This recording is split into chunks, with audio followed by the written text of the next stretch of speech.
బిడ్డల జీవితంలో, కుటుంబ జీవితంలో ఇగో తండ్రి ఏర్పడిన శోధనలో, ఏర్పడిన అనారోగ్యములో, ఏర్పడిన లేమిలో, ఏర్పడిన బలహీనతలలో ఇగో తండ్రి నీకు స్తోత్రాలు. ఇగో తండ్రి దేవా నీకు స్తోత్రాలు. బలహీనులుగా ఉన్న బిడ్డల కొరకు అయా నీకు స్తోత్రాలు ప్రార్థన చేస్తున్నాను.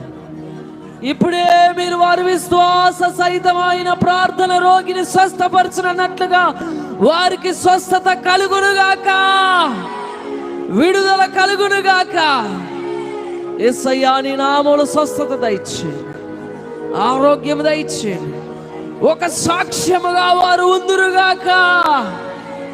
తండ్రి నీకు స్తోత్రాలు ప్రభు.